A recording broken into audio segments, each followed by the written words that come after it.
what is the power spike for YG? It's one item and it affects the entire team. That Flash of the Oasis. Oh. The moment the Flash is there, it's gonna be a game for Mythic Seal. They don't even have that much damage in the first place, mind you. Yep. Ken also on the comfort pick, really looking to stop Ying from getting this cannon minute, but he will still be able to get it with the help of Lina. Pure setup for the first neutral objective. Different kind of rotation here, as they've actually rotated up top, but Ying is going to be dragged down into the mid lane, and they're going to leave the Fairness up top to get level 4. Yep, and with that level 4, even Ying is going to get that level 4 anyways. I believe that YG, at this point, try to get kills. If they get Turtle for free, they're the kind of team that would be disciplined enough just to be happy with that. But I feel like they do have the damage and, more importantly, the sustain to actually force things out. There you go, the guiding wind already used up. Ying in the back again. Dark Wave actually locking down 2 members. Ken going to be targeted down as well. In front of pursuit constantly. Good with the pin down. SOD does land. It's what? So many resources used preemptively. No Sacred Beast, no Netherrealm. Mythic Seal might be able to get a chance here. Ken walks up, wins on the red tree battle. Resource wasted for YG, and they end up conceding. Ken jumps in, AOG onto 2. Ken looking for the stacks again. The pin down coming down. Ying still able to get so much damage out with Infernal Pursuit, but finally ends up dying. First blood and the turtle to Mythic Seal. I blame you. I'm gonna be very transparent here. We glazed the draft. Oh. And I even said that Lina is good on the Faramis, and then they did that. I mean, it's not over, right? Once they get the Flash of the Oasis, it's gonna be good. But if somehow YG loses this one, let's never say good things about a draft. Let's just be like, it's mid, all right? Usually, LaFell, I want to take credit of the curse, but I just feel YG dropped the ball. I'm sorry, that was so weird. Sacred Beast and Netherrealm for nothing is kind of wild, though. I think they were anticipating the Moskov to come in.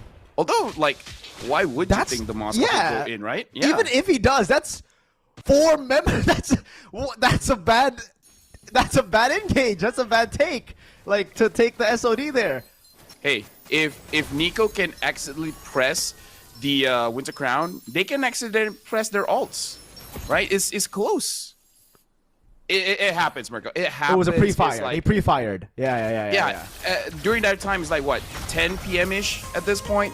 And now Ken trying to get onto Han because they already almost hit the win condition on Ying. Ying is 0-1-0. One more death, and it's Mythic Seal's game.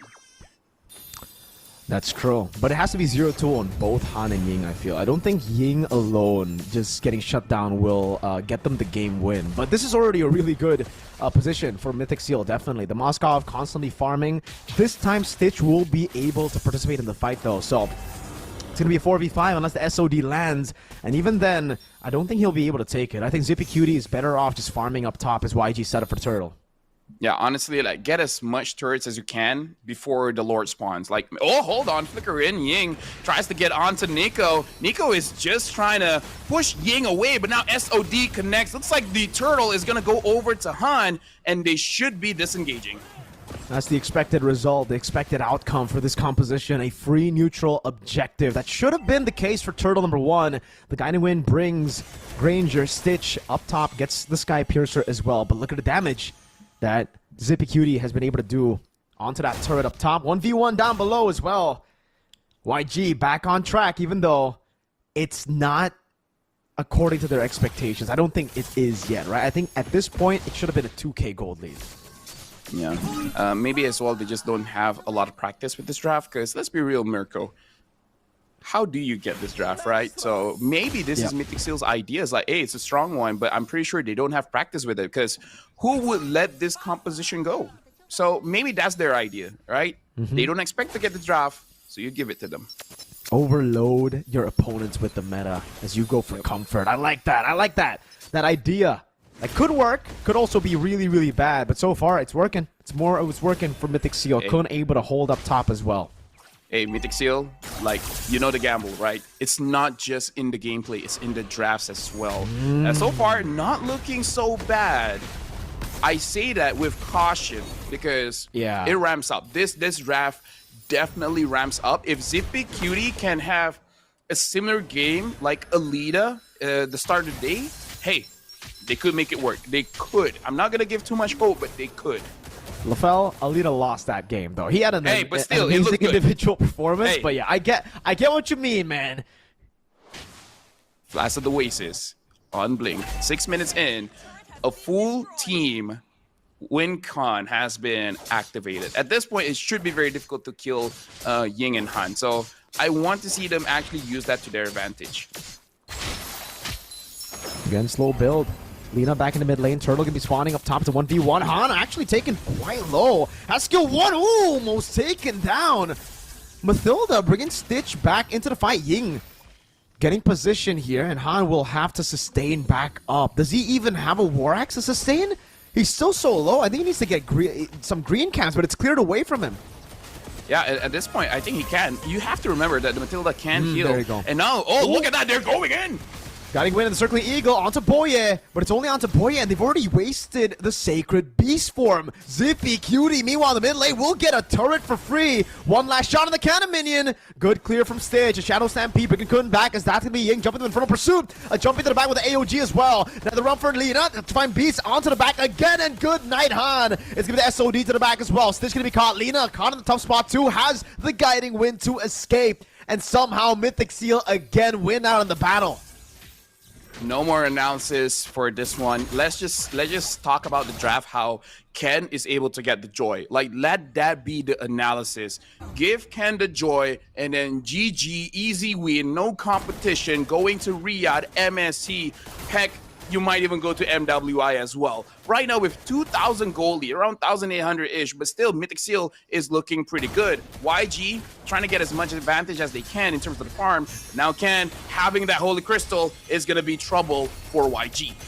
Oh, the pickup. Blink getting pinned down by both the Spear of Misery and a Fist Crack.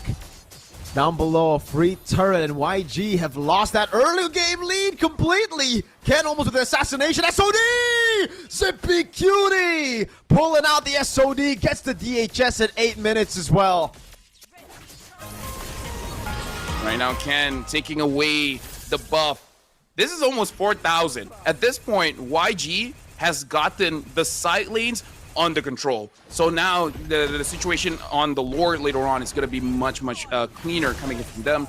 Kun having the Oracle is just trouble because the shield is going to be bigger and, more importantly, a lot more cooldowns, making it so that it's going to be easier for him to actually engage. Now he's even pulling off the Nico, showing up with the recalls. Spicy moves by the team again for Mythic Seal. Every time they're in the lead, they have this much confidence, and at this point, we just have to talk about the joy. It really is just about the joy for Mythic Seal. The joy pick elevates not just Ken, but everyone in the team. When Ken is doing well, the team is doing well. He makes the moves happen for the rest of the team to be enabled. And for YG, you might be right on that one. They might have gotten the better draft. They might have gotten the most meta draft currently. Actually, I don't like the Paramis, but it's pretty good still. They just probably don't have a lot of game time on this. Yeah, like you said, they don't have a lot of experience playing this composition, because who in the right mind, usually in the scrims even, would let this go? Yeah, because here's the thing. Ken is not just using the joy as a hero. Joy is an emotion, and joy is a battery. And now Mythic Seal, all they needed was just a good battery. And now the Lord looks like is going to get taken down. Han is going to try to contest it, but Ken still able to get that Lord. Nico, everyone else coming in from Mythic Seal is going to disengage. And this is just one of those days, man. One of those days. Like, even one of the best Fanny users in the world, they have one of those days where they haven't played a Fanny for 3 years, and then they get it, and then they just get rusty. It happens. It happens. Free Lord over to Mythic Seal, 4,500 gold lead, and YG's composition, that win condition is completely gone. At this point, it's just a slow roll for Mythic Seal. They're really just rising to their item power spikes, and they're going to outscale YG very, very soon. Stitch is the only guy that can make this composition still work by scaling into the late game. And this is also the reason why I would have preferred something like a Farsa over the Faramis in the mid lane. If you fall behind, there's no plan B. Your plan B just becomes Granger. If you have Farsa, at least it can be Farsa and Granger. More dimensions to play with. And now, they really just become slow build. Shadow Stampede not even landing there. And they will be able to get a few waves in towards the base turrets. Lord of the bottom lane shoving in already. Getting the charge down too.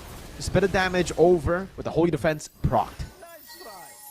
Okay, right now we're looking at the minions down bot, pushing in, but Mythic Seal, they're not really forcing it out. Mirko, if you get this draft and you still lose, isn't that like just nail in the coffin, never letting this joy go? Because, bro, like that's a, at this point it's a lucky charm, right? It's a lucky charm. Like with the joy, he might be even able to take down TLPH. Oh. Maybe. Too far? Maybe, you know? Maybe yes, right? Though, right? Who knows? Right, maybe. We don't know. They'll have more of a chance than if Ken goes Suyu or higher. That's for sure. I'll give you that one. Purple buff contest. Going in. Has the guy to win. Ken's just going to walk up into everyone. No one's there to really punish. Electrifying beats and the retribution. Clean steal for the purple. Yep. In terms of the gold lead, 6,200 gold behind here for YG. At this point, it looks like they listen to our conversation, and Ying and Han is trying so hard not to go 0-2, but with the cost of not really doing anything in terms of damage here. Looking at Lina having the glowing one as well as the lightning truncheon, you do have enough damage, personally for me, but it's not too bursty. And it's not continuous enough. So whether Han actually gets a good flash combo is really the answer of them winning the fight or not. Because Ying can zone all he wants. But Han needs to deal enough damage to just threaten them a little bit. Lina splash damage and then let Stitch finish the job. If Han doesn't work, the entire composition no longer works. Okay, Ken walks up. Electrifying beats. Oh, Lina forced to take the guiding win. Oh, my damage. Ying obliterated Lina with the late Nether Realm. And I think it's kind of cooked. Yeah. You can see Nico and Kun recalling on the corpse of Ying. No Mei Phobius today. Yep. I mean, as long as it doesn't become like yesterday, it's good. I think like they understand, like, hey, you guys got a very good draft and you're losing. Rookies, man. I think that actually might be the case for Mythic Seal. They're just looking at it and they're like, what the hell? Well, you guys can maybe ask the AI on the Infinix AI Infinity phone, the Note 50 series, to find a reason. To find a reason and to find the solution to how YG actually lost the first turtle with this draft. It's like asking AI, it's like, hey, can you create a new color? And then they'd be like, that's impossible. And then it's like, why is YG losing? Okay, imagine this color. Okay, if Nico died there, yeah, we just have to shut up. Wait, Nico's already very low. He has to recall, right? There's no regen on him too, no revitalize. This ends up being a pretty useless lord, but we'll see how they're able to utilize it still. They're shoving bot. They're going for it. Okay. Dude, Nico is like this. Nico is saying, I only need half of my HP. That's enough to take down you guys. Oh, that's why Khan! What a fist crack finding them all. That's why he doesn't need HP. When you have a front line as crazy as Loco as Kun, does not matter to equal.